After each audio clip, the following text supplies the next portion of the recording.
आज दृष्टि। हम करेंगे लाल किताब में दृष्टि का कंसेप्ट। देखिए, लाल किताब में जो ग्रह दृष्टि है वो वैदिक ज्योतिष से बिल्कुल डिफरेंट। तो इसके अगर आपने सूत्र को समझ लिया तो दृष्टि बहुत आसान है। अटपटी इसलिए लगेगी क्योंकि आपने इस तरह की दृष्टियां सुनी नहीं। जो टीवी चैनल्स या यूट्यूब पर जो एस्ट्रोलॉजर्स वैदिक ज्योतिष के बारे में बात कर रहे होते हैं तो वो अक्सर वैदिक ज्योतिष के ग्रह दृष्टियों की बात कर रहे होते हैं।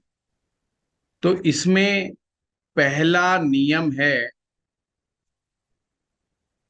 कि 100% दृष्टि वाले ग्रह, और दृष्टि का मतलब है एक ग्रह का दूसरे ग्रह को या भाव को देखना। और फलित में इसका मतलब होता है अपने एट्रीब्यूट्स को दूसरे ग्रह के एट्रीब्यूट्स के साथ मिक्स कर देना। फॉर एग्जाम्पल, कुंडली में बैठा हुआ पहले भाव में कोई भी ग्रह अगर फर्स्ट हाउस में बैठा है तो वो सप्तम भाव को 100% दृष्टि से देखता है। मीन्स 100% दृष्टि है। 100% का मतलब है वो फुल फ्लैश्ड पावर के साथ उसको देख रहा है, यानी कि उस ग्रह के पास क्षमता है सप्तम भाव में बैठे हुए ग्रह में अपना असर मिला देने की। 100% दृष्टि वाले ग्रह अपना असर इस तरह से मिलाने में कामयाब हो जाते हैं जैसे दूध में शक्कर मिलाने पर हम शक्कर को ढूंढ नहीं पाते हैं, अपितु शक्कर का एहसास कर लेते हैं। तो जब दो ग्रह आपस में दृष्टि संबंध में आते हैं, और ये दृष्टि संबंध भी एक प्रकार का संबंध है। ज्योतिष में कई प्रकार से ग्रह एक दूसरे के साथ संबंध बनाते हैं। जैसे दो ग्रह जब एक साथ बैठ जाते हैं उसे युति बोल देते हैं कि दोनों ग्रह एक साथ बैठ गए, तो वो भी एक प्रकार का संबंध हो गया। जब ग्रह अपना स्थान परिवर्तन कर लेते हैं, जिसे लाल किताब में धर्मी ग्रह कहा जाता है, वो भी एक प्रकार का संबंध हो जाता है। इसी प्रकार से जब एक ग्रह दूसरे ग्रह को देखता है तो दोनों ग्रहों के बीच में एक रिलेशन बन जाता है। अब इसको आम इंसान की लैंग्वेज में समझो। जैसे मैं अगर आप में से किसी को 100% दृष्टि से देखूंगा, इसका मायने ये है मैं 100% अपने विचार उस व्यक्ति तक पहुंचा दूंगा। यानी कि ऐसा ग्रह जो अपने गुणों को 100% लेवल तक दूसरे ग्रह के साथ मिक्सअप करने को ताकत रखता हो। अब ध्यान से ये समझने वाली बात है, ये एक प्रकार की एक इंसान को के द्वारा दूसरे इंसान को दी गई एक सलाह है। अब हमारा सलाहकार अगर हितैषी होगा, हमारा हमें चाहने वाला होगा, तो निश्चित रूप से वो हमारी भलाई की ही सलाह देगा। अर्थात ऐसा ग्रह जो दृष्टि डाल रहा है दूसरे ग्रह पर, अगर वो उसका मित्र है तो बहुत बढ़िया उम्दा रिजल्ट आएंगे। तो उस व्यक्ति के भी जीवन में वैल्यू एडिशन हो जाएगा। ये इसका मतलब है 100% दृष्टि का। तो 100% दृष्टि, दो भाव ऐसे हैं जहां पर बैठने वाले ग्रहों को प्राप्त होती है। पहला है फर्स्ट हाउस में बैठने वाला ग्रह, दूसरा है फोर्थ हाउस में बैठने वाला ग्रह। तो फर्स्ट हाउस में बैठने वाला ग्रह किसको देखेगा? सप्तम भाव में बैठे हुए ग्रह। फोर्थ हाउस में बैठने वाला ग्रह किसको देखेगा? 10th हाउस में बैठे हुए ग्रह को, यानी जिन ग्रहों की 100% दृष्टि है, फर्स्ट एंड फोर्थ। क्लियर हो गया? ये 100% दृष्टि वाला केस है। अब बाकी जो दृष्टि होगी वो कौन सी होगी? 50% दृष्टि। 50% दृष्टि का मतलब है कि उसमें असर तो मिल रहा है, पर वो केवल 50% ही प्लेनेट अपना एट्रीब्यूट दूसरे प्लेनेट के साथ मिलाने में सक्षम होगा, या अपना असर केवल 50% तक ही दूसरे ग्रह तक मिलाने में सक्षम होगा। वो कौन सा भाव होगा? तीसरा भाव। तीसरे भाव में बैठा हुआ ग्रह, कोई भी ग्रह तीसरे भाव में बैठा हो किसी की कुंडली में, तो वो नवम भाव को देखेगा और 11वें भाव को देखेगा। कितने परसेंट दृष्टि से देखेगा? 50% दृष्टि से देखेगा। और पंचम भाव में बैठा हुआ ग्रह केवल और केवल नवम भाव में बैठे हुए ग्रह को देखेगा, पर 50% उससे देखेगा दृष्टि से।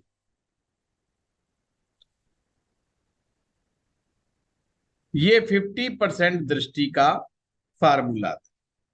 यानी दो भाव हैं, तीसरा भाव और पांचवा। इन भाव में बैठे हुआ ग्रह 50% दृष्टि रखते हैं। छठे भाव में बैठा हुआ ग्रह, 6th हाउस में बैठा हुआ ग्रह 12वें भाव को देखता है। छठे भाव में जो भी बैठेगा वो 12वें भाव को देखेगा।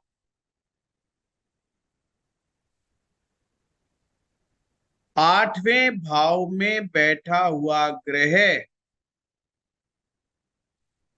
दूसरे भाव को देखेगा। अब ये जो छठे में बैठा हुआ ग्रह है, आठवें भाव में जो बैठा हुआ ग्रह है, इनकी दृष्टि और कम हो जाएगी। वो हो जाएगी 25%, 25% दृष्टि, यानी कि पावर 1/4 हो गई। अब देखिए, पहला और चौथे भाव में बैठा हुआ जो ग्रह 100% दृष्टि से देखेगा, वो जो सलाह देगा वो बड़ी इम्पैक्टफुल सलाह देगा और ग्रह को मान्य करनी पड़ेगी। यानी उसकी बात माननी पड़ेगी। जो 100% दृष्टि से देख रहा है ना ग्रह, उसकी बात उसको माननी पड़ेगी। पर 50% से आने वाली दृष्टि कि वो 50% बात ही मानेगा, जरूरी नहीं पूरी पूरी बात माने। और अगर 25% है तो दृष्टि का असर 1/4 हो जाएगा, यानी कि बहुत कमजोर हो जाएगा। अब लाल किताब में कंसेप्ट क्या है? लाल किताब में कंसेप्ट ये है कि उल्टी दृष्टि नहीं होती, केवल और केवल अष्टम भाव में बैठा हुआ ग्रह अष्टम भाव में बैठा हुआ ग्रह के पास ही उल्टी दृष्टि होती है। जैसे पहले भाव में बैठा हुआ ग्रह सातवें भाव के ग्रह को तो देख सकता है, पर सप्तम में बैठा हुआ ग्रह पहले को नहीं देख सकता। ये लाल किताब में बड़े अजीबोगरीब बात है। चौथे भाव में बैठा हुआ ग्रह 10वें को तो देख सकता है, पर 10वें में बैठा हुआ ग्रह चौथे को नहीं देख सकता। 5वें भाव में बैठा हुआ ग्रह 9वें को तो देख सकता है 50% दृष्टि से, पर 9वें में बैठा हुआ ग्रह 5वें को नहीं देखेगा। ये आपने कंसेप्ट दिमाग में रखना है। तो उल्टी दृष्टि किसके पास है? 8वें भाव में बैठे हुए ग्रह के पास। दूसरा, उल्टी दृष्टि किसके पास है? शनि ग्रह के पास। छठे में यदि किसी के शनि बैठा है तो वो दूसरे भाव को देख सकता है। सिर्फ स्पेशल केस है ये, शनि इन 6th। ये लाल किताब में दृष्टि का कंसेप्ट है। इसको मैं एक बार स्क्रीन से समझा देता हूं आप लोगों को, जो बाद में आए समझ जाएंगे। ये सप्तम भाव में बैठा हुआ जो ग्रह, ये देखिए फर्स्ट हाउस में जो ग्रह बैठेगा, फर्स्ट हाउस में जो बैठेगा 7th को देखेगा, 100% दृष्टि से देखेगा। 4th में बैठने वाला ग्रह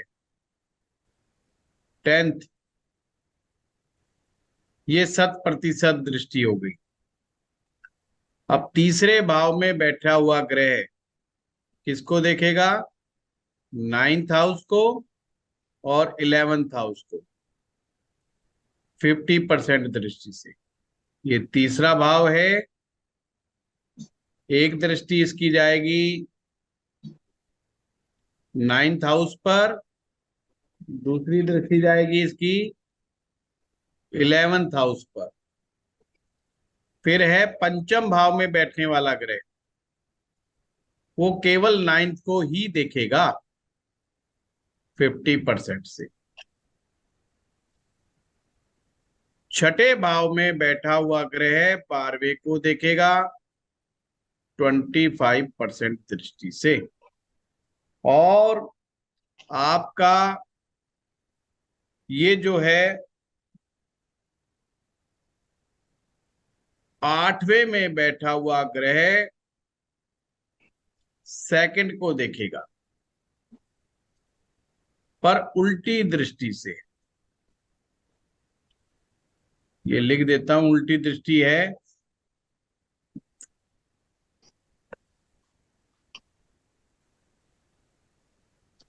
सर ये अष्टम से दूसरी उल्टी दृष्टि कितना असर करेगी? क्या हो गया? अष्टम से दूसरे भाव तक दृष्टि कितना असर करेगी? 100%, अच्छा 100%, अच्छा। 100%। सर यहाँ पे हमारे उल्टी दृष्टि से क्या मतलब है? उल्टी दृष्टि से कोई मतलब नहीं है, वही दृष्टि है, क्योंकि लाल किताब में कंसेप्ट नहीं है उल्टा देखने का, पर केवल 8th हाउस में ये स्पेशल पावर दी गई है। अष्टम भाव में जो भी ग्रह बैठा होगा वो उल्टी दृष्टि, यानी कि 2nd हाउस। नियम तो ये है कि 2nd हाउस में बैठा हुआ ग्रह भी 8वें को देखे, परंतु यहाँ 2nd वाले के पास पावर नहीं है अष्टम को देखने की, पर अष्टम के पास पावर है 2nd हाउस को देखने की। सिंपल इतना मतलब है उल्टी दृष्टि का, और कोई विशेष मतलब यहाँ पर नहीं बनता है। ओके सर अष्टम 2nd भाव को 100% देखेगा? हाँ जी, हाँ जी। सर उल्टी दृष्टि में एक ही है ना? है जी, उल्टी दृष्टि का एक ही पॉइंट है ना? एक है, या शनि छठे में हो। शनि छठे में होगा तो 2nd को देखेगा 100%। 100% नहीं जी, 25%।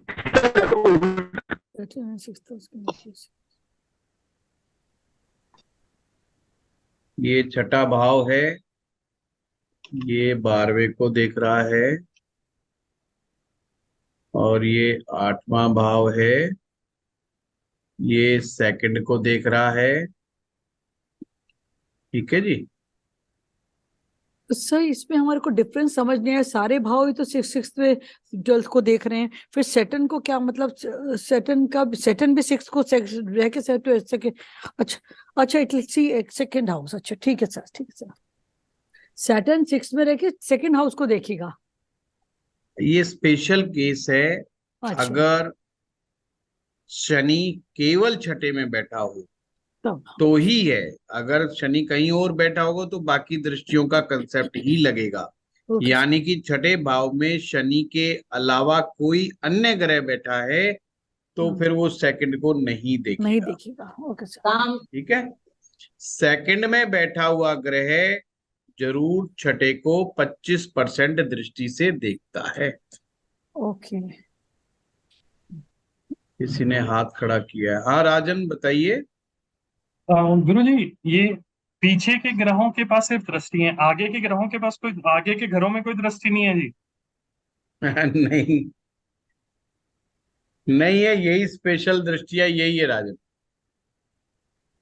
ठीक है, तो मतलब कि अगर किसी की कुंडली ऐसी होगी जिसमें लगभग सारे ग्रह आगे के घरों में है, तो उनकी कोई दृष्टियां काम नहीं कर रही है, इट मीन्स वहां। हाँ ये बात आपने बिल्कुल ठीक कही। अब 9वें में बैठा है तो किसको देखेगा?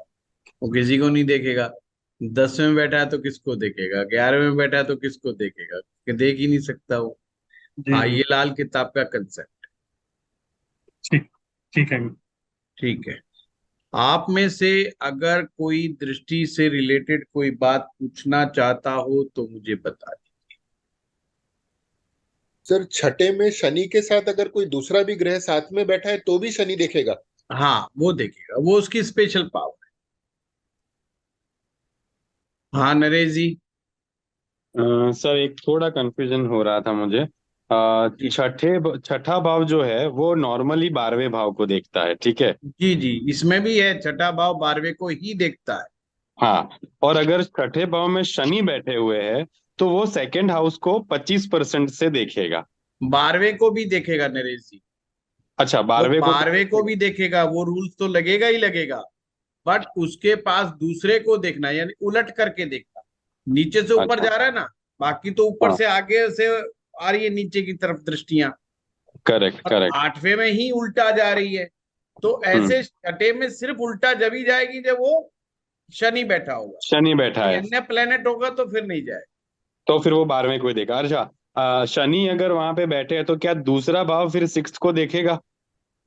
वो तो दूसरे की 6th को देखने की है ही है, नहीं है, मैंने ठीक है, बताया ना। हाँ, वो तो है। ठीक है सर, ठीक है, वो थैंक कोई यू। भी ग्रह बैठेगा सेकंड में तो वो 6th को देखता है। ठीक। जी।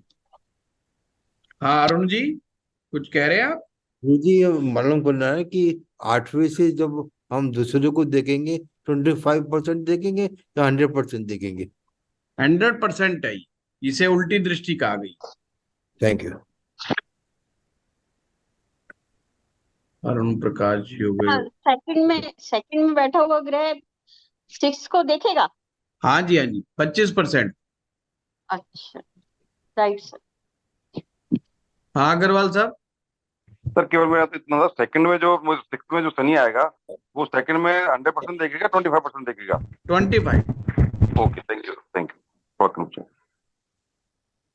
देखो ये एक तरीका है लाल किताब का ताकत को समझाने का। बाकी 100%, 50% इसका कोई मापदंड नहीं होता है। ये एक अंदाजा है। जैसे कि लगन के अंदर गुरु बैठा है, अब सप्तम भाव में कोई भी ग्रह बैठ जाए तो गुरु ग्रह क्या है कि उसके पास पावर है 100% दृष्टि की। वहां पर कोई ग्रह बैठ जाओ, वो अपना विचार सप्तम भाव में बैठे हुए ग्रह को बिल्कुल ट्रांसफर करेगा ही करेगा। और सप्तम में बैठा हुआ ग्रह तो बहुत हद तक उसकी बात माननी ही पड़ेगी। सर अगर राहु केतु होगा सप्तम में तो? कोई भी हो जाओ, नहीं सर, आपने पिछले कहा था कि राहु और केतु नहीं होना चाहिए, तो राहु और केतु क्यों नहीं होना मोनिका जी, चाहिए? दो बात अलग अलग है। अभी आप दो बातों को एक साथ मिक्स कर रहे हो।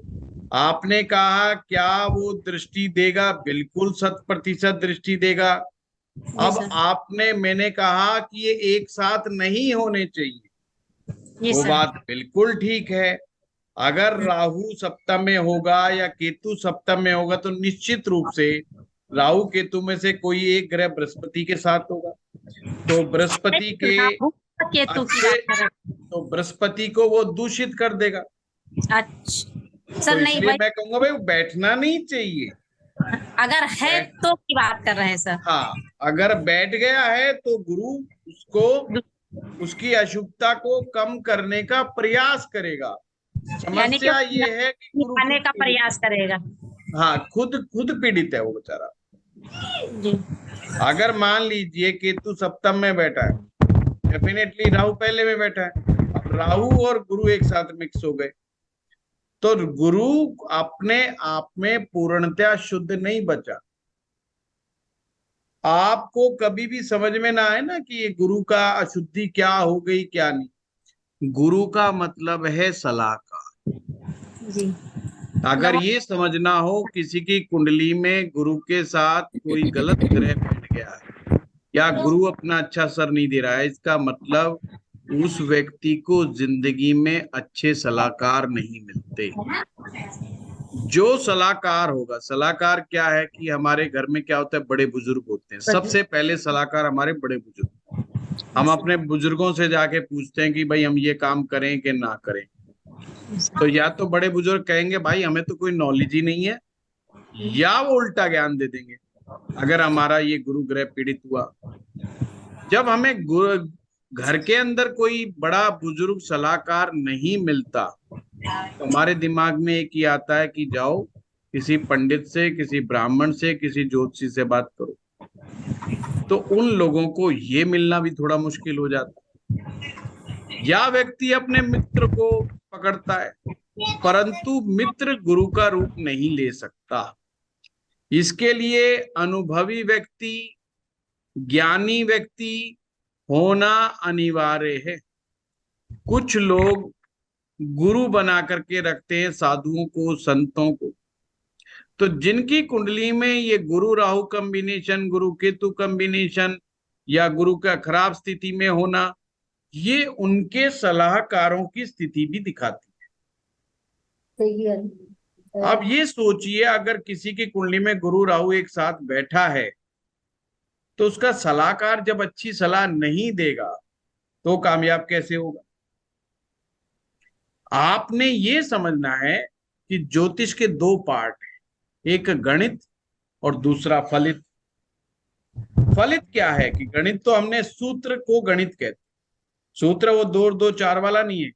जो फार्मूले बताए जाते हैं ये गणित पार्ट है। जैसे मैंने कहा कि पहले भाव में बैठा हुआ ग्रह 7वें को 100% दृष्टि से देखता है, ये गणित का पार्ट है। अब हम फलित क्या करें, तो फलित के अंदर मनोविज्ञान भी शामिल होता है, हमारी मैथोलॉजी भी शामिल होती है, ग्रहों के एट्रीब्यूट्स भी शामिल होते हैं, और कुछ व्यक्ति की चीजों से कनेक्ट करने की कला भी शामिल होती है, यानी उसकी कॉमन सेंस कि वो उस चीज को कैसे इंटरप्रेट करता है ग्रहों के एट्रीब्यूट्स को समझ करके। पॉइंट समझे? तो फलित निकल करके आता है। फलित कभी कभी गणित से काफी,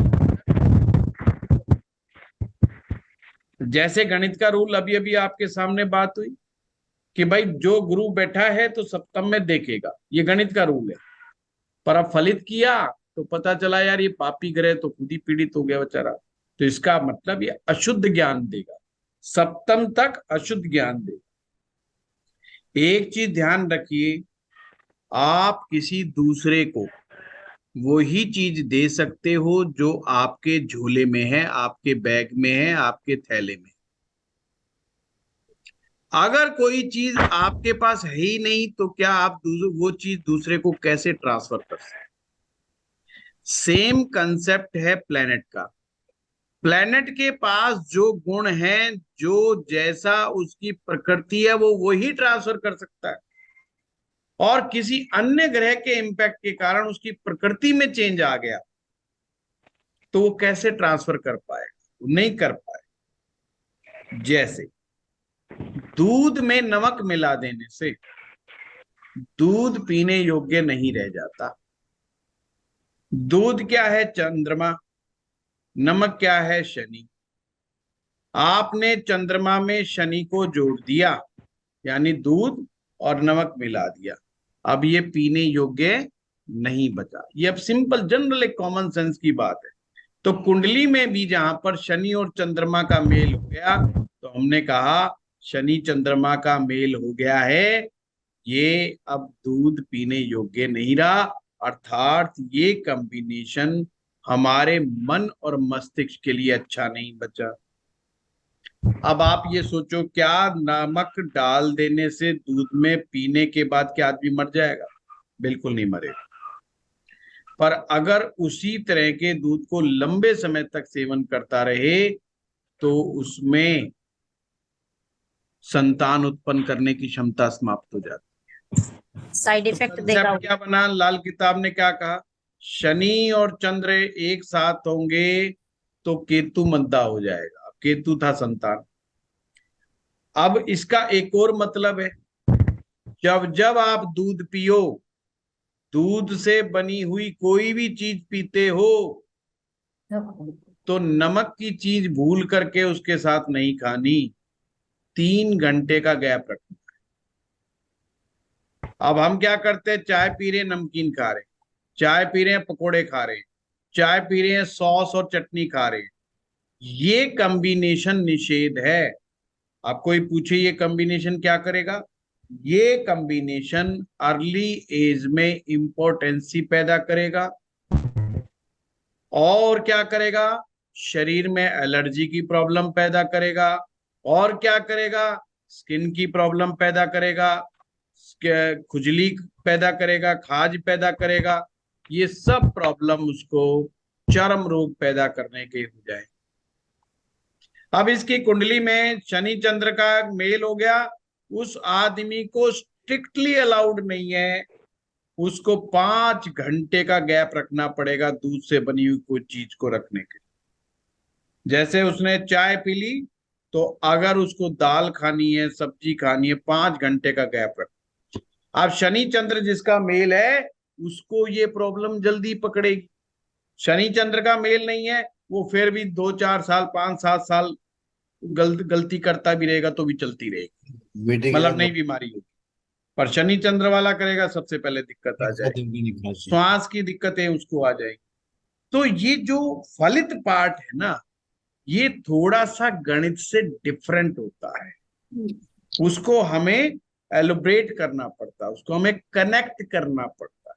और ये कला धीरे धीरे गुरुओं के सानिध्य में सुन सुन करके, समझ समझ करके धीरे धीरे डेवलप होती है। तो कोई भी आए व्यक्ति कहे जी मुझे एलर्जी की प्रॉब्लम है, मुझे खुजली होती है, मुझे रैशेस होते हैं, उससे पूछना और या उसको सलाह देना कि भाई अगर दाल खा रहे हो और दूध पी लिया, चाय पी ली, अच्छा लोग है ना चाय को दूध से बनी हुई चीज नहीं खाते समझते, बर्फी खा ली, दूध से बनी हुई कोई मिठाई आपने खा ली तो उसके साथ नमकीन चीज नहीं खानी, गैप रखना है। लाल किताब बनी थी इन मुद्दों के ऊपर कि लाल किताब का कंसेप्ट था कि हम छोटी छोटी बातें ध्यान रखने योग्य आम व्यक्ति के जीवन में समझाएं ताकि लोग समझ पाए कि अब दूध में जहर मिल गया है, मतलब दूध में नमक मिला, जहरीला हो गया। अब जहरीले का मतलब वो वाला जहर नहीं है कि खाया और मर गया, वो वाला जहर नहीं है दूध में नमक मिला तो, पर वो धीरे धीरे जहर का ही काम करता है। इसलिए ऐसे लोगों को अक्सर दूध पीने के लिए मना कर दिया जाता है, वो तो टंटा ही खत्म, दूध पिएगा गलती करेगा, स्लो पॉइजन का काम करता है, जो धीरे स्लो धीरे पॉइजन का काम करेगा। तो ऐसे लोगों को बेटर है कि गाय का, भैंस का, बकरी का, भेड़ का, इनका दूध ही अवॉइड कर दे। और अगर उसको दूध में पीना ही है तो फिर वो काजू का, बादाम का, नारियल का, इनका दूध पिएगा तो फिर भी ठीक रहेगा, नहीं तो गड़बड़ होने के चांस बन जाए। तो ये कंसेप्ट है लागू। हाँ कल्पना जी। सर जैसे अब अभी हमें दूध की बात करें सर, हमारे इंडियन कुजीन में तो दही खाया ही दूध खाने के साथ जाता है। अब दही में रायता भी बनता है, सब नमक ही डालते हैं उसमें, तो वो सब भी नहीं करना चाहिए। देखिए, दूध और चाय इन चीजों के लिए मना है। अच्छा। दही बिल्कुल डिफरेंट हो जाता है, दही में शुक्र का गुण आ जाता है, ओके। और शुक्र के साथ नमक यानी शनि, शुक्र और शनि आपस में मित्र है। अच्छा ओके। अच्छा शनि नमक है, आपने समझना, शनि नमक है, कभी ना समझा। अच्छा, व्रत उपवास में आप सुनते होंगे हमारे पुराने शुरू से ही, वो कहते हुए नमक नहीं खाना, नहीं व्रत टूट नहीं, जाएगा। हाँ हाँ क्यों तो कहें? क्योंकि नमक शनि की चीज है, हाँ, और अच्छा। शनि मेटेलिस्टिक प्लेनेट है, इसलिए नमक नहीं खाते। नमक नुकसान थोड़ी करता है, नमक तो हम डेली खाते हैं, लवण तो हमारे लिए बहुत जरूरी है, पर उपवास में नहीं खाते, क्योंकि ओके। उपवास सतो गुण के लिए होता है, यानी कि हमारे शरीर में सतो गुण पैदा करने के लिए उपवास रखा जाता है, ताकि हमारी तामसिकता समाप्त हो जाए, हमारे अंदर का तमस समाप्त हो जाए और सत्व गुण बढ़ जाए। अब सतो गुण बढ़ाना है तो शनि को दूर करना पड़ेगा, इसलिए हम क्या अक्सर फलाहार के ऊपर उपवास रखते हैं कि केवल फल खाएंगे, नेचुरल चीजें खाएंगे, पका हुआ भी भोजन नहीं खाएंगे, है ना। जो ये तला फला खाते हैं, ये कोई उपवास की चीज नहीं, वो नहीं होता, ये कोई सही उपवास नहीं है। क्योंकि आजकल तो उपवास में बेचारे बड़ी मेहनत करते हैं, आलू अलग तलेंगे, कुट्टू के आटे की लेकिन पकौड़ी, गुरुजी सेंधा नमक खाते हैं हम लोग व्रत में। और वो देवी जी बहुत हाँ। सारी चीजें। सेंधा नमक सूर्य से रिलेटेड होता है ना, इसलिए सर एक उपवास में सेंधा नमक अलाउड होता है। सर एक छोटा सा क्वेश्चन होता है सर, आपने बोला 8th हाउस का प्लैनेट 2nd हाउस को 25% दृष्टि देता है। नहीं जी, मैंने कहा है उल्टी दृष्टि देता है, 25% नहीं बोला। अच्छा 100। अच्छा ओके। हाँ, पूरी दृष्टि देगा। मैं 8th हाउस में कोई भी प्लैनेट बैठा हो वो 2nd हाउस को पूरी दृष्टि देगा। Yes yes okay yes okay, yes. ठीक है इसीलिए अष्टम भाव में जब गुरु बैठता है, अष्टम हाँ भाव में जब शुक्र जैसा ग्रह बैठता है, तो वो धन के लिए अच्छा हो जाता है, ओके। क्योंकि सेकंड हाउस धन का है। हम्म। तो जब ये अच्छा दृष्टि देंगे तो यानी कि उनके ऊपर जो दृष्टि पड़ेगी, और गुरु और शुक्र दोनों का संबंध धन से है। Okay okay sir. सर हाँ मंजीत जी। 6 अच्छा ठीक है गुरुजी, सर, थैंक आपका वो लस्सी भी इसी लॉजिक से बाहर है ना? लस्सी भी हाँ हाँ, शुक्र दही की लस्सी छाछ अलग है। जी, ठीक है। देखिए, दही हो गई, छाछ हो गई, ये सब शुक्र के अंडर में आती हैं। टेस्ट हो गया, मिल्क हाँ प्रोसेस हाँ, हो गया, इसलिए ये कन्वर्ट हो गया। राइट ठीक है। राइट गुरुजी। गुरुजी 6 भाव दूध में बैठा चाय, हुआ 2 और 12 को दोनों को देखेगा ना? कौन बोल रहा है? शालू पूछ लूं सर गुरुजी? हाँ शालू जी, आपकी आवाज कम आ रही है, चक्कर मेरा ऑडियो कम है क्या? गुरुजी मैं पूछ लूं, 6ठे अच्छा, भाव में बैठा हुआ ग्रह 2 और 12 को दोनों को देखेगा ना? हाँ जी हाँ जी हाँ जी। दो नहीं नहीं, सिर्फ 12 को देखेगा, वो सिर्फ शनि होगा तो 2 को देखेगा। है वहां तो वो उसको देख सकते हैं, ठीक है। लेगा। ठीक है। तो चुप रहे। तो फिर हाँ, दही में मतलब सेंधा नमक नहीं डालना चाहिए और नॉर्मल नमक डालना चाहिए, ऐसा? दही देखिए, के साथ दही नॉर्मल के लिए सबसे बेस्ट कॉम्बिनेशन होता है काला नमक। काला नमक। अच्छा। काला नमक, दही में काला नमक डालिए, काली मिर्च डालिए, काली लौंग डालिए, दालचीनी डालिए, ये सब चीजें दही के लिए बहुत अच्छी होती ठीक है। काला नमक किसको रिप्रेजेंट करता है सर? शनि। शनि। हाँ हाँ ओके। जी। हाँ कुमुदनी जी बताइए जी। सर मैं ये पूछ रही थी कि जैसे आपने दृष्टि बताई है, तो एक ग्रह की दृष्टि जिस भाव पे पड़ी है उसमें ग्रह होना जरूरी है या भाव को भी इफेक्ट करेगा वो? नहीं, भाव को भी इफेक्ट करता है। मान लीजिए सप्तम में कोई ग्रह नहीं बैठा, जी। तो भाव के ऊपर वो दृष्टि आ रही है, हाँ जी। जैसे लगन में गुरु बैठा हुआ है, चलो गुरु नहीं, चंद्रमा है, सूर्य, कोई भी ग्रह बैठा है, जी वो सप्तम भाव को देखता है, जी तो अपना असर वो सप्तम भाव पर छोड़ेगा। छोड़ेगा। हाँ, जैसे ग्रह लगन है पे, या नहीं है। हाँ, मतलब जैसे ग्रह लगन पे Right. मंगल बैठा हुआ है, सोच करो, अच्छा छोड़ेगा, मंगल वापस पहले छोड़ेगा। भाव में बैठा है। हम्म। अब मंगल का जो स्वभाव क्या है, फायरी है, अग्नि वाला जी प्रभाव है, जी थोड़ा गुस्से वाला है, लड़ाई झगड़े वाला स्वभाव है। सप्तम भाव को देखेगा 100% दृष्टि से, यानी सप्तम भाव क्या है, शादीशुदा जिंदगी का भाव है, तो जी मंगल उसमें भी अपना असर पैदा कर देगा, तो उसका असर उसकी right marriage right life sir. पर भी होगा। अब दूसरा केस लेते हैं, अगर सप्तम में कोई ग्रह बैठा है तो वो उस ग्रह को पर भी अपना इम्पैक्ट डालेगा। तो यानी कि ग्रह और भाव जब भी दृष्टि होती है तो ध्यान रखिएगा, ग्रह और भाव दोनों पर ही असर होता है, केवल एक चीज पर असर नहीं होगा। तो राइट ये राइट क्वेश्चन पूछा। राइट। थैंक यू हाँ sir. Sonia ji, Radhe Radhe sir. Sir sorry, मेरा कैमरा काम नहीं कर रहा है, मैं कोई दिख बात नहीं नहीं, सकती। तो बताइए। सर ये अभी जो पूछा कुमुद जी ने, तो ये जैसे मून जुपिटर बैठे हैं, मर्क्यूरी को देख रहे हैं 7th हाउस में, तो मर्क्यूरी अच्छा हो गया इसका मतलब? मून और जुपिटर अगर फर्स्ट हाउस में बैठे और मरकरी 7th हाउस में बैठा हुआ है, तो ये समझो कि बृहस्पति की दृष्टि और चंद्रमा की दृष्टि बुध के ऊपर आ गई है। हाँ तो इसका मतलब सिंपल ये है कि बृहस्पति तो अपना असर बुध पे पैदा करेगा, चंद्रमा अपना असर बुध के ऊपर पैदा करेगा। समझो बात को। अब बुध का क्या कॉम्बिनेशन, बुध क्या है, बुध है हमारी चालाकियां। कैसी चालाकी बुध करता है, बुध हमेशा गहरे से गहरे रिश्ते नाते में भी गणित का हिसाब लगाता है। दुनियावी गणित का कारक ग्रह बुध है, अर्थात इसने मुझे 2 रुपए दिए थे तो मैं भी 2 ही रुपए दूंगा।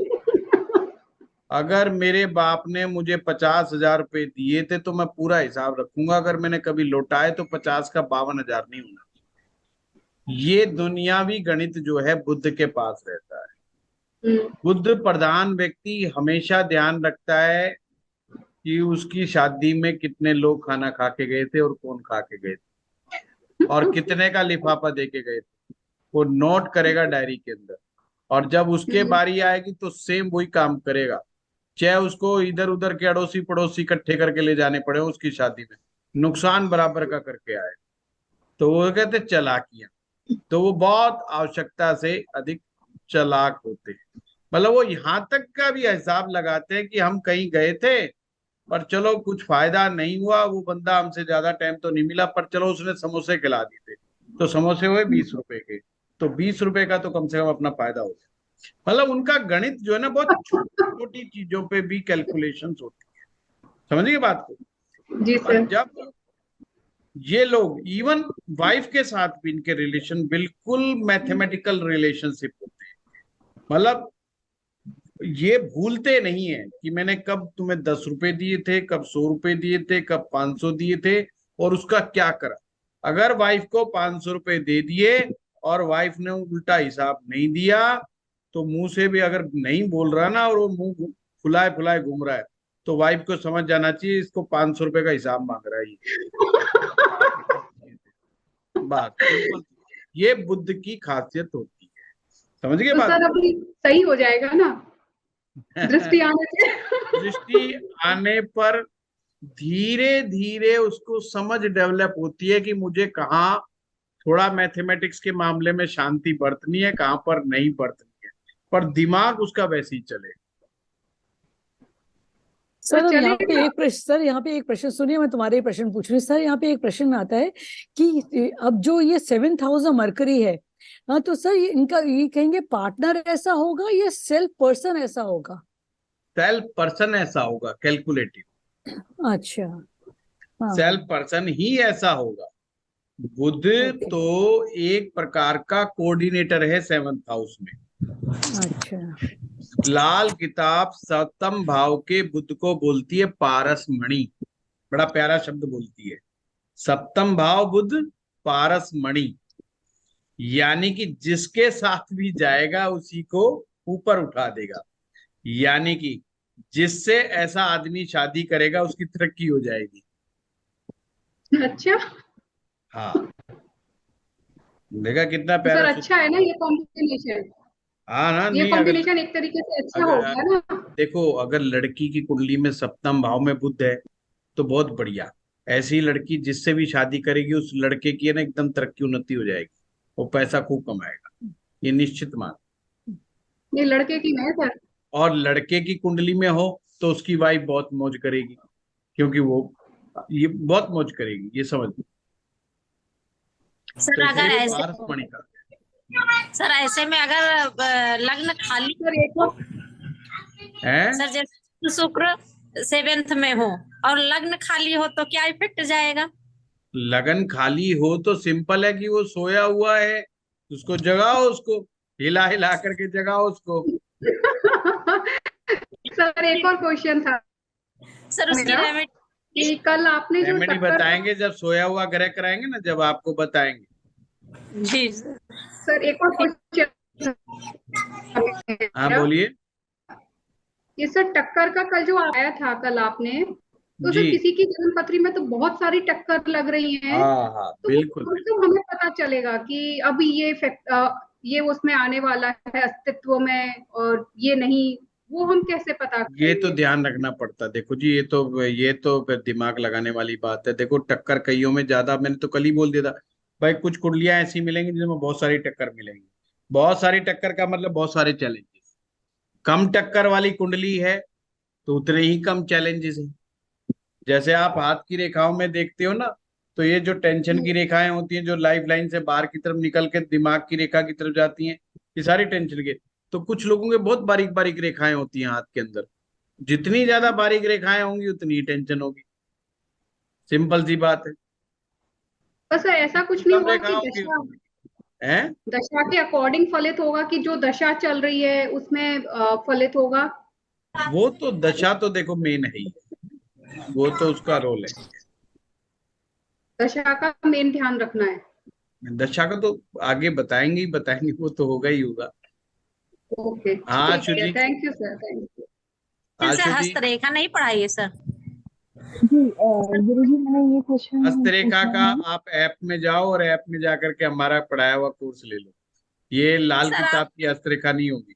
पढ़ा है बहुत दिन से है। हाँ, वो मेरा ही पढ़ाया हुआ है हस्तरेखा। हाँ आशु जी। सर सेवंथ में बुध बैठा है और वो फर्स्ट में बुध बैठा है और सेवंथ को देख रहा है। हाँ वो मैंने बता दिया कुमुदनी जी, अब जो है थोड़ा बहुत अपने यहाँ हिसाब लगाओ कि अब वो बुध बैठा है तो वो क्या असर करेगा। तो बुध सप्तम में अपना असर देगा। Right right sir. हाँ हाँ आशु जी। हाँ जी गुरुजी, अगर अष्टम में बृहस्पति बैठा है और पंचम में राहु बैठा है और वो बृहस्पति दूसरे भाव को देखेगा, तो बिल्कुल, उसका इम्पैक्ट क्या होगा? मतलब वो तो इतना वीक, पहली क्योंकि बात तो मंदा वन पूर्व। पॉइंट पर वन ही बात पूछो, उससे आपको क्लैरिटी आएगी। आप पूछो कि अष्टम भाव में बैठा हुआ बृहस्पति सेकंड को देख रहा है। जी ये बहुत अच्छी बात हुई आशु जी। समझो बात को, किसकी चीज लिए अच्छी हुई? क्योंकि बृहस्पति का सूत्र है कि बृहस्पति की यानी कि गुरु की आंखों में अमृत बरसता है। गुरु की आंखों से अमृत बरसता है, इसको हमेशा ध्यान रखो। गुरु की दृष्टि में अमृत बरसता है। जो भी गुरु की दृष्टि में आ जाएगा उसको शुभता प्राप्त हो जाएगी। जीवन में अगर कोई व्यक्ति अपने गुरु की आंखों का तारा है, गुरु का सामर्थ्य है या नहीं है, गुरु अपने आशीर्वाद के बलाबल से ही उसको जिंदगी के सर्वोच्च शिखर तक पहुंचाने की काबिलियत रखता है। इस सूत्र को हमेशा याद रखो। अब गुरु की दृष्टि जहां पड़ेगी तो समझ लो वो अमृत तत्व बरस रहा है। अमृत तत्व का मतलब क्या हो गया? अमृत क्या है? जिसका कभी अंत ना हो, जो कभी मर ना सके, वही तो अमृत है। अमृत पीने वाला कभी मरता नहीं ना, अमर हो जाता है। तो क्या अमरता आई? सेकंड हाउस, सेकंड हाउस क्या है? धन, यानी कि सदा उसके पास धन रहेगा, सदा। सेकंड हाउस में कोई प्लैनेट नहीं है। कोई हो या नहीं हो आशु जी, कोई हो या ना हो, दृष्टि है ना, बस वो काफी है। वो सेकंड हाउस पर पड़ रही है, तो सेकंड हाउस के ऊपर जो दृष्टि पड़ेगी तो यानी कि उसने उसको सेकंड हाउस को अमर कर दिया।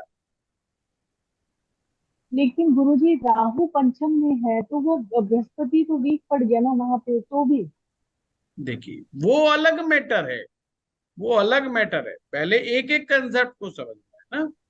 तो पहले तो हमने ये देखना है ये धन के लिए बहुत अच्छा हो। अब आते हैं पंचम भाव का राहु। पंचम भाव का राहु नवम भाव को देखेगा।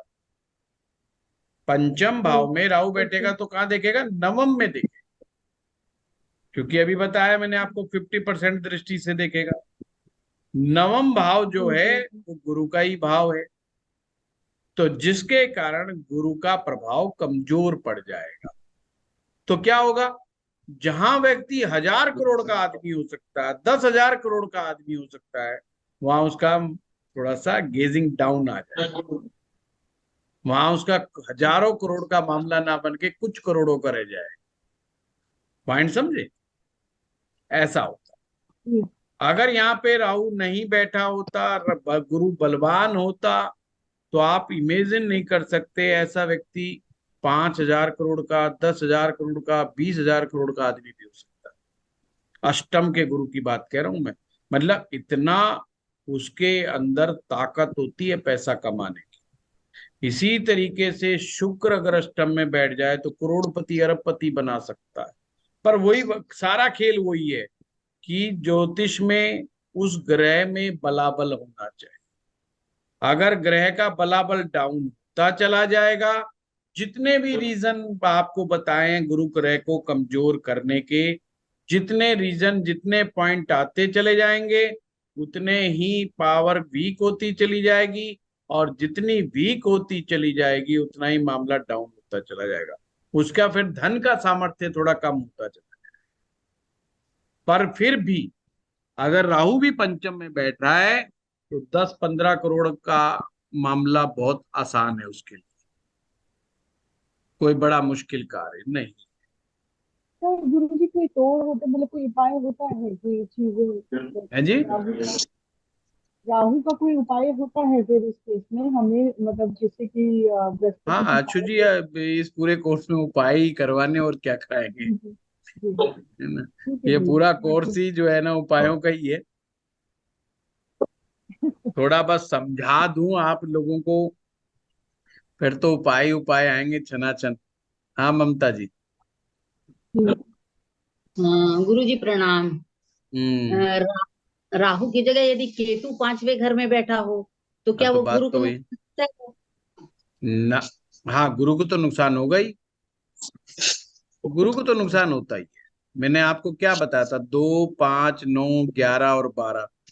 तो 11 में राहु पहुंच गया ना।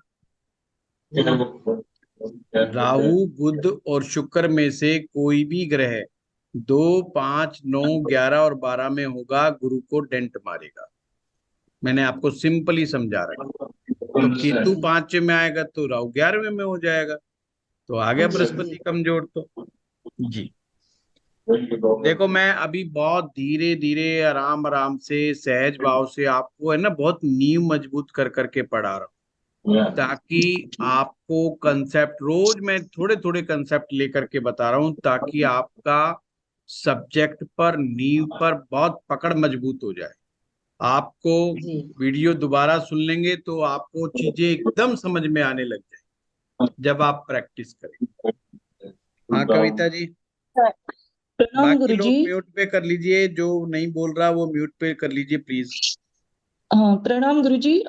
मुझे पूछना था कि सूर्य और बुध अगर 8वें घर में हैं और गुरु दूसरे घर में होगा तो क्या बुध भी गुरु को मतलब गलत दृष्टि से देखेगा? गलत नहीं बोलना, उल्टा का मतलब है वो दूसरे को देख रहा है। उल्टा का मतलब यहाँ नेगेटिव सेंस नहीं है। अच्छा तो वो नेगेटिव इफेक्ट सेंस देगा? नहीं है, इसका मतलब है कि उल्टा का मतलब सीधी तो ऊपर से नीचे आ रही है, ये थी हाँ नीचे से ऊपर जा रही थी दृष्टि, इसलिए इसको उल्टा बोला गया है लाल किताब में। ये ओ नेगेटिव सेंस का उल्टा नहीं है। अगर नेगेटिव ओ सेंस का उल्टा आता तो हम अभी क्या डिस्कस कर रहे हैं कि गुरु उल्टी दृष्टि देगा तो धन के लिए अच्छा है, तो फिर तो धन के लिए बुरा होना चाहिए अगर उल्टा का हाँ मतलब हाँ हाँ नेगेटिव है हाँ तो। वो नहीं है। हाँ हाँ यहाँ ये कहेंगे सूर्य बुध दोनों गुरु को देखते हैं, यानी अच्छा। सूर्य और बुध गुरु के ऊपर दृष्टि दे रहे हैं। लेकिन गुरु बुध की जब दृष्टि गुरु पे पड़ेगी तो वो गुरु को मतलब असर कम कर देंगे क्या? नहीं। नहीं नहीं, चालाक बना देंगे उसको, थोड़ा सा होशियार बना अच्छा देंगे। वो कहेगा अच्छा पहले फीस जमा करा दो, पढ़ाऊंगा बाद में, हमारा कोई भरोसा नहीं, फीस लेके भाग गए तो गुरुजी थोड़े सा चालाक हो गए, समझदार हो गए, सिर्फ इतना है। अच्छा। हाँ ओके ओके, धन्यवाद धन्यवाद धन्यवाद। जी जी जी जी। हमारे जब लाइव कोर्स चलता था तो क्या होता था, मैं किसी से पैसे पूसे नहीं मांगता था, और उसमें से कई चुप पतली गली से निकल लेते थे, कट लेते थे, वो फीस नहीं देते थे। तो होते थे दो तीन ही ऐसे।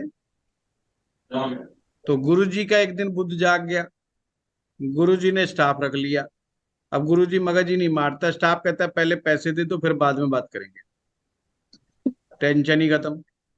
तो इसे कहते हैं गुरु का बुद्ध का संबंध हो जाना, है बुद्ध एक्टिवेट हो गया। ठीक ठीक है ठीक ये है, बहुत प्रणाम जरूरी है प्रणाम। सर। जी जी जी।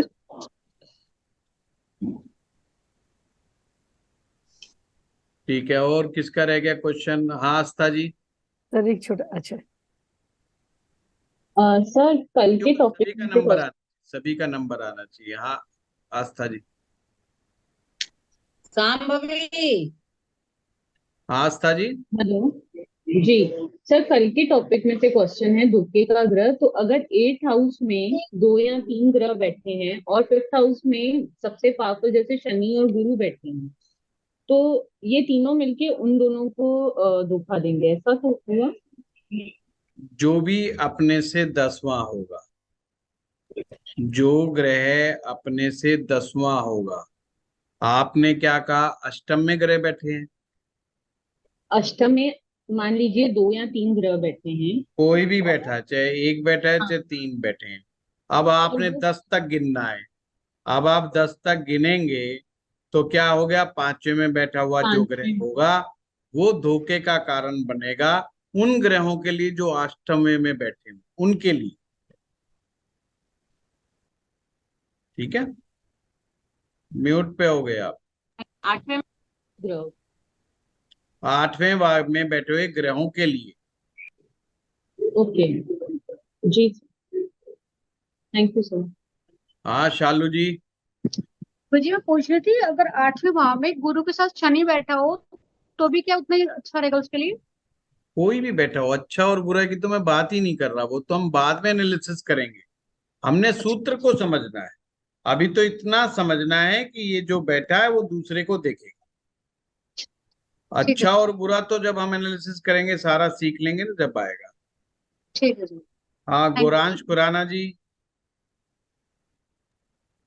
Yes sir.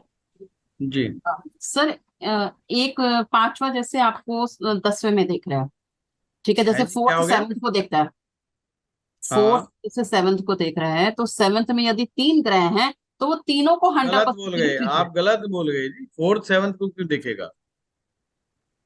10th को जब देख रहा है, 4th जब 10th को देख रहा है दृष्टि, तो 10th हाँ में यदि 3 ग्रह हैं तो तीनों को वो 100% दृष्टि हाँ डालता है। हाँ, 4th में बैठा हुआ ग्रह 10 में बैठे हुए, चाहे एक ग्रह बैठा हो चाहे 4 बैठे हो, सबको 100% दृष्टि से देखेगा, उस भाव को भी देखेगा। ओके। और जब हम जैसे जुपिटर आपका 9th में है, 8th में है, तो वो सेकंड वाले को, सेकंड में कुछ भी नहीं है तो लेकिन तब भी वो फलित होगा, तब भी वो रिजल्ट देगा भाव के हिसाब से। जी जी थैंक यू। जी। देखिए रिपीट मत कीजिएगा, ज्यादा कोशिश कीजिएगा कि ये देखने समझाया मैंने बताया सब समझ जाए, उससे नहीं तो क्या होगा कि वो बार बार बार बार, और मुझे भी इरिटेशन होती है, फिर मुझे लगता है भाग ले हैं। हाँ अनु जी। प्रणाम गुरु जी। ये तीसरे भाव में केतु है और 11वें में बुध है और 9वें में राहु मंगल गुरु। हाँ, फिर बताइए क्या क्वेश्चन है। तो इसमें अब ये कितने परसेंट की आपकी होगी? 50% की दृष्टि। जी जी जी।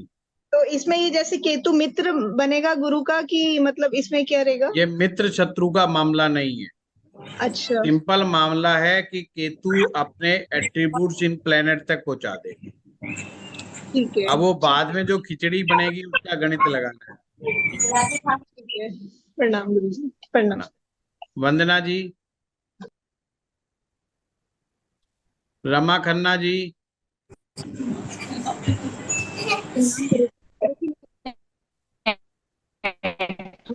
इसलिए कैमरा ऑन नहीं कर पाऊंगी आज। गुरुजी अगर मान लो चौथे में कोई नहीं है बट सातवें में है तो वो तो बेकार हुआ, हमको कोई नहीं देखेगा, है ना? क्या हो गया, मैं समझा ही नहीं। फोर्थ में कोई नहीं बैठा, कोई ग्रह नहीं, और जो 10th है उसमें शुक्र बुध है, उससे कोई क्या नहीं लेना देखेगा देना, मतलब जब चौथे नहीं, क्या देखने का मतलब ही नहीं, कंसेप्ट ही नहीं बना ना। चौथे में जब कोई ग्रह ही नहीं तो फिर देखेगा कहाँ से, पहले में कोई ग्रह ही नहीं तो फिर देखेगा कहाँ से। और अगर 8वें में राहु है और दूसरे में शनि केतु है, कोई हो, राहु देखेगा शनि को और केतु को भी, है ना? हाँ हाँ उल्टी। हाँ। राधिका, सर राहु अगर केतु को देखे वो ज्यादा मतलब नेगेटिव होता है, या केतु राहु को देखे? ये राहु केतु की दृष्टि को छोड़ दो। राहु केतु एक ही चीज है, ये पूरा सांप है। सांप का जो मुंह है वो राहु है, और के सांप की जो पूंछ है वो केतु है। वो एक ही चीज है, ये एक दूसरे को देखे ना देखे इनका एक ही इम्पैक्ट है। सांप के अंदर दो जगह जहर होता है, ध्यान रखिए, सांप के मुंह में और सांप की पूंछ में। बीच का पार्ट बिल्कुल ठीक, चाइना वालों के लिए बिल्कुल यूजेबल है, ठीक है ना। हाँ, वो बस पूंछ काट देते हैं और मुंह काट देते हैं, बाकी इस्तेमाल करते हैं, ठीक है। तो ऐसे ही वो राहु केतु को अलग कर देते हैं बस, बाकी की परवाह करते नहीं। तो सर ये एक समझ लीजिए, कूटनीति तो के ये टॉपिक मत पे सोचे कि राहु ने केतु को देखा कि केतु ने राहु को देखा। वो देखे या ना देखे, राहु केतु के इशारे पर काम करता है और केतु राहु के इशारे पे काम करता है। सांप जिधर जिधर मुंह करके चलता है, पूंछ भी उसी की हिसाब से चलती है। तो ऐसे ही ज्योतिष में है, राहु जैसे जैसे डिसीजन लेता है वैसे वैसे केतु उसकी पालना करता हुआ चलता है। समझ गए बात? तो जैसे केतु के कुछ पॉजिटिव एट्रीब्यूट्स भी हैं, जैसे वो धार्मिक है ये वो, तो वो अपने वो राहु को देगा? नहीं नहीं नहीं, मैंने कहा ना, वो उसको आप डिफरेंट अलग मान के ही मत चलो ना, उसको एक ही आइडेंटिटी मान के चलो, नहीं तो आप कंफ्यूज रहोगे। Okay sir. ठीक है ना, कि केतु क्या, आप ये मानो कि वो नवम भाव में केतु क्या करता है, उसकी दृष्टि नवम भाव में क्या करता है। सर फर्स्ट हाउस में केतु है और 7th में राहु है, हाँ, तो फिर वो केतु ये सोचो कि सप्तम को देख रहा है, हाँ जी। राहु को मत वो करो। सप्तम में केतु आएगा तो अच्छा नहीं होता, मतलब उसकी दृष्टि अच्छी नहीं होती। केतु का सबसे बड़ा एट्रीब्यूट क्या है? साधुता, सन्यास, वैराग। जभी तो केतु को मोक्ष कारक कहा गया। डिटैचमेंट, फैमिली से डिटैचमेंट, रिलेशनशिप से डिटैचमेंट। तो ये मैरिज के लिए तो अच्छा नहीं हुआ ना। हाँ, तो जो सबसे ज्यादा बड़ी धमकी होती है ना पत्नी को, तो पति कहता है मैं कुंभ के मेले में भाग जाऊंगा, दोबारा नहीं आऊंगा, है सन्यासी हो जाऊंगा। अच्छा, वो बाकी कोई धमकी दे दे पत्नी पर असर नहीं पड़ता, पर उसे पता है कि अगर अध्यात्म का रंग चढ़ गया तो तेरा रंग 1% नहीं चढ़ेगा इसके ऊपर, फिर ये काबू से बाहर की चीज है ये। बाकी तो ये कहीं चला जाए दुनिया में घूम फिर करके, फिर इन्हें चक्कर काट के यहीं आना है। तो उसके सारे रास्ते हैं कि वो वापिस आने के, पर अगर सन्यास की तरफ चला गया तो रास्ता बंद है, वो नहीं आएगा, है ना। तो इसलिए फिर जो पत्नी कहती है अच्छा भाई तू सन्यास मत ले, बाकी जो मर्जी कर ले, हैं तेरे को 2-4 महीने इधर उधर घूम के आना। तो ये क्या है कि केतु का इम्पैक्ट है, सन्यास केतु का इम्पैक्ट है। कोई भी इंसान जब सन्यास लेता है तो केतु के इम्पैक्ट में आके लेता है। शनि का ज्ञान, वैराग्य का ज्ञान शनि प्रदान करता है। गुरु की दृष्टि उस ज्ञान को तप में परिवर्तित कर देती है, ज्ञान को तपस्या में। इसलिए शनि तप का कारक हो जाता है, फिर उससे तप करवाता है, तपस्या करवाता है ना। और कुछ होते हैं भगोड़े साधु जो दुखी होकर वैसे ही भाग जाते हैं, फिर वो 6 महीने बाद फिर लौट आते हैं, है ना। वो फिर तो कुंडली देख के पता चल जाता है ये साधु पक्का साधु है या स्वादु था, दुखी होके भागा हुआ, मुफ्त का माल तोड़ने के चक्कर में आश्रम में घुसा हुआ आदमी है या क्रिमिनल आदमी है। ये उनकी कुंडली से ही पता लग जाता है। अब आगे आगे आप लोग सक्षम हो जाओगे ये सब देखने में। सर एक कल के टॉपिक टक्कर वाले से मेरा क्वेश्चन है, जैसे अर्थ पहला जो पहले लग्न वाला जो है अर्थ भाव में बैठे ग्रह को टक्कर मारता है सिर के बल, तो अगर वहां बुध और शुक्र दोनों बैठे हो लग्न में और अर्थ में गुरु बैठा हो तो इसका टक्कर मारेगा। तो ये टक्कर मारेंगे तो सर इसका इफेक्ट क्या रहेगा, मतलब ये बुध और शुक्र का क्या इफेक्ट रहेगा सर? ये गुरु पर जब टक्कर मारेंगे तो गुरु को माया दिखाएंगे, गुरु को माया दिखाएंगे। हाँ, विश्वामित्र के साथ क्या टक्कर लगी? छल होगा इनके साथ, गुरु जी के साथ मेनका प्रकट हो गई थी, वही मतलब छल करेंगे, मतलब मेनका प्रकट। हाँ, उसकी साधना, उसका ज्ञान, उसको भंग करने का प्रयास होगा। टक्कर का मतलब क्या हुआ, है ना। तो कोई ना कोई उसको ढंग की शिक्षा मिल जाएगी। तो मतलब तो शुक्र दोनों साथ में अगर लग्न में है तो वो अर्थ वाले गुरु को, मतलब उस गुरु के जो मेन एट्रीब्यूट उसको डिस्टर्ब करेंगे। Venus is a lust, passion, तो वो अगर उसकी तरफ और 10th वाला पैर से टक्कर मारेगा 5th को, तो अगर 10th में शनि है और 5th खाली है तो सर उसके भाव को टक्कर भी लगेगी? नहीं, केवल ग्रह की टक्कर लगेगी, भाव को टक्कर। मतलब अगर वो भाव खाली है तो उस टक्कर का कोई मतलब वो मतलब टक्कर का कंसेप्ट केवल ग्रह पर ही लागू होगा, भाव पर वो न्यूट्रल रहेगा, वो कुछ नहीं है उसका, वो बढ़िया मौज में 10वें में। सर राहु और केतु एक दूसरे को टक्कर मारेंगे तो? अभी तो समझाया, इस पे मैं कुछ नहीं बोलूंगा, अभी समझा के हटाऊं। राहु केतु को अभी इतने जोर से बोला कि एक ही मानना है, अलग अलग मानना ही नहीं। अच्छा, तो टक्कर उनके ऊपर कोई इम्पैक्ट नहीं करेगी? टक्कर लग ही नहीं सकती, राहु केतु को कैसे टक्कर मारते? राहु अपने हाँ वही, बिकॉज दोनों एक दूसरे के। अच्छा ठीक है, थैंक यू सर। चलिए अब चलते हैं, आप खाना खाने का समय हो गया आप लोगों का। अब क्वेश्चन उल्टे सीधे आ रहे हैं, मतलब अभी मेरा एक क्वेश्चन है।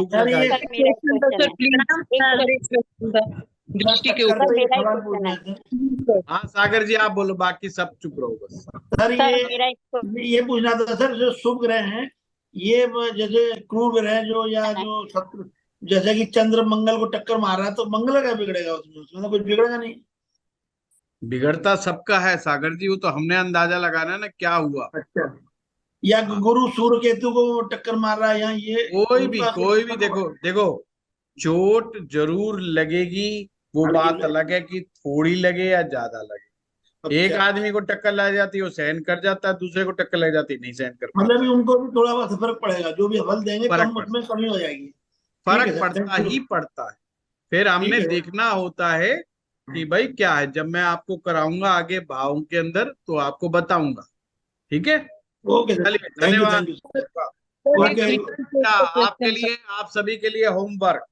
ठीक तो इन 2 दिनों में जो मैंने कंसेप्ट टक्कर का बताया है, दृष्टि का बताया है, धोखे का बताया है, ये सारे के सारे अपनी अपनी कुंडलियों में अप्लाई करो, नोट्स बनाओ और नोट्स में ये लिखना है कि आपकी कुंडली का कौन सा ग्रह किसको कौन धोखा दे रहा है, कौन जो है किससे टक्कर मार रहा है, किसको नहीं मारना है, डायग्नोज करना है, कौन सा ग्रह दृष्टि में है, कौन सा नई दृष्टि में है ना। और बना करके जो भी ये 2 दिनों में मैंने बताया है इसको आप व्हाट्सएप ग्रुप पे डालना, ठीक है। मैं चेक करूंगा हर एक, ठीक है सर।